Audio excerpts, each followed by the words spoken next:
Welcome to the Flaming Egg. I'm Jonathan Harding, and this week we take a look at Bayern's comprehensive victory in London against Arsenal.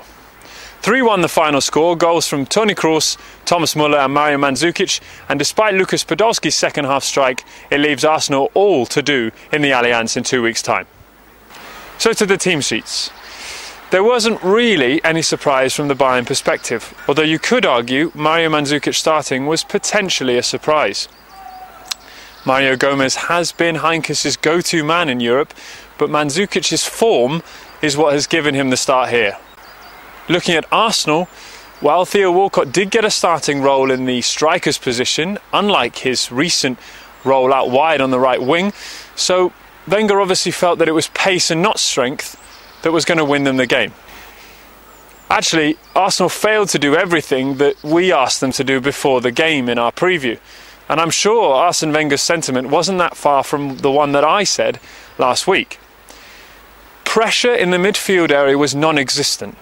And particularly in those areas of the Bayern side, looking at Daniel van Buiten in particular, that might have been a weakness or a source of inspiration for Arsenal, they just failed to take advantage. And it cost them. The first goal, Aaron Ramsey had a terrible game, it must be said, and he was out of place and out of position, and it just proved, really, for the first goal. I was concerned, and it seemed to me, a colleague and I spoke about it, it was the kind of cross that Song might have stopped. But Ramsey just lacks that awareness, and his positional play was questionable all evening. Toni Kroos had a fantastic finish, and despite what the television might have been telling you, that's Kroos and not Kroos. He was inspirational behind the strikers, and I thought for quite some time that his best position was in holding midfield, but he's proven to me and to many others that he can do it behind the strikers as well. Mandzukic got his goal, credit to him, albeit a fortunate finish, and Daniel van Buiten, I have to say, was arguably Bayern Munich's man of the match. He showed experience and composure and even showed up Dante a little bit in defence, so I was really impressed with him. But on the flip side of that, looking at Arsenal's defenders, Per Mertesacker was so disappointing, and so was Laurent Koscielny.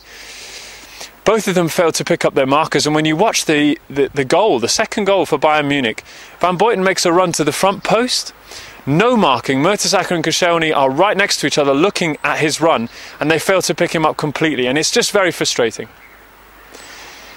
So Arsenal, despite that goal in the second half from Podolski, where you might say that Neuer had a bit of a flap, have it all to do when they come to the Allianz in 2 weeks' time. Statistically speaking, looking at these stats in particular, Arsenal have had the better game. More possession, and they look more comfortable for many stages. But the key fact here is that for all that possession, they've not done anything with it. And where they have had that possession, it's not been dangerous areas. Bayern Munich 3-1. They come back to the Allianz with really the tie all over. And Arsenal have got it all to do. Will they score 3 away from home? I doubt it. And Wenger will have to do something miraculous, really, to stop this Bayern juggernaut. But one final thought. Bayern Munich flapped for a little bit, maybe 10-15 minutes in the second half. And they've been so fantastic this season that if they don't win anything, particularly the Champions League, are we going to be left standing here saying how fantastic Bayern have been, and yet again they won't have won anything? Food for thought. I'm Jonathan Harding, this is the Flaming Egg.